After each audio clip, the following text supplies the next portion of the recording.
বর্তমান প্রজন্মকে দেখিয়ে দিয়েছে যে আওয়ামী লীগ স্বাধীনতা একসাথে যায় না। মন্ত্রী, এমপি, বুদ্ধিজীবী বা বিচারপতি বায়তুল মোকাররমের প্রতি পলায়নের মধ্যে দিয়ে আবারও প্রমাণিত হয়েছে শেষ পর্যন্ত জনগণের রায় কিন্তু চূড়ান্ত। আজকের এমন একটি স্বাধীন এবং মুক্ত পরিবেশ অর্জন করতে কিন্তু হাজার হাজার ছাত্র জনতাকে শহীদী মৃত্যু বরণ করতে হয়েছে।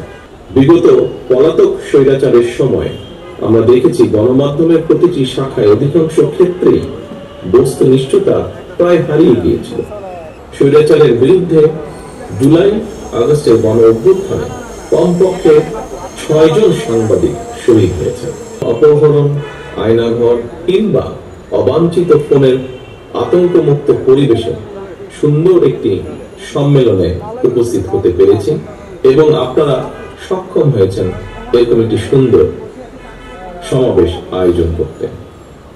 আজকের এমন একটি স্বাধীন এবং মুক্ত পরিবেশ অর্জন করতে কিন্তু হাজার হাজার ছাত্র জনতাকে শহীদী মৃত্যু বরণ করতে হয়েছে।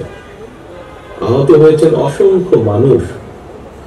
স্বৈরাচারের বিরুদ্ধে জুলাই আগস্টের গণ অভ্যুত্থানে কমপক্ষে ৬ জন সাংবাদিক শহীদ হয়েছেন। আমরা প্রত্যেকের জন্য আল্লাহর দরবারে মাগফিরাত কামনা করি। প্রিয় উপস্থিতিবৃন্দ, স্বৈরাচার বিরোধী আন্দোলনের দীর্ঘ লড়াই সংগ্রামে আমাদের সঙ্গে সক্রিয় ছিলেন এমন একজন সাংবাদিক নেতাকেও আজকের এই অনুষ্ঠানে আমি বিশেষভাবে স্মরণ করতে চাই। কিছুদিন আগে তিনি ইন্তেকাল করেছেন।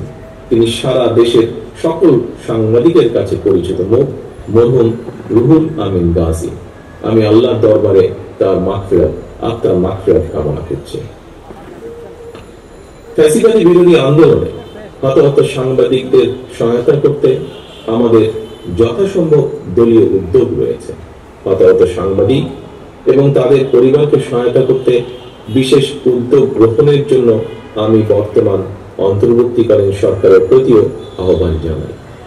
একই সঙ্গে স্বৈরাচারী শাসন আমলে রাজনৈতিক কারণে যেসব সাংবাদিক চাকরি হারিয়েছেন কিংবা দীর্ঘদিন থেকে বেকার রয়েছেন তাদেরকেও সাধ্যমতন চাকরি দেওয়ার জন্য আমি বিভিন্ন সংবাদপত্রে ব্যবস্থাপনা কর্তৃপক্ষের প্রতি আহ্বান জানাই। প্রিয় সাংবাদিক বন্ধুগণ, লেখক, সাংবাদিক, বুদ্ধিজীবীগণ একটি রাষ্ট্র ও সমাজের অন্তর্নিহিত শক্তি। কোনো কিছু পক্ষে বা বিপক্ষে অবশ্যই তাদের সুচিন্তিত মতামত থাকতে পারে বা থাকবে অবশ্যই।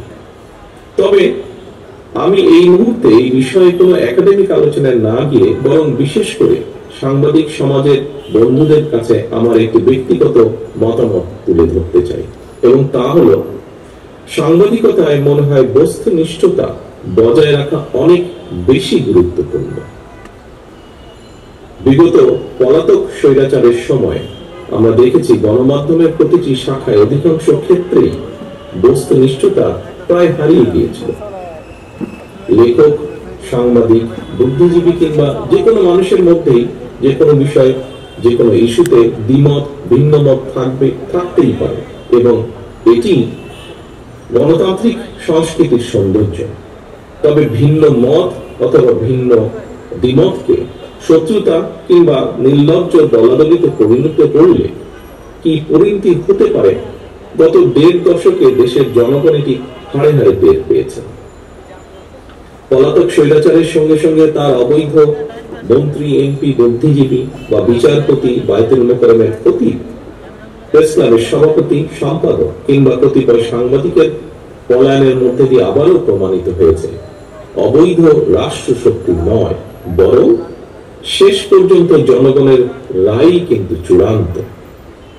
প্রিয় উপস্থিতিবৃন্দ, ১৯৭৫ সালের ৭ই নভেম্বরের আগের স্বাধীনতা উত্তর বাংলাদেশ কিংবা ২০২৪ সালের ৫ই আগস্টের আগে ১.৫ দশকের বাংলাদেশের বর্তমান প্রজন্মকে দেখিয়ে দিয়েছে যে আওয়ামী লীগ স্বাধীনতা একসাথে যায় না।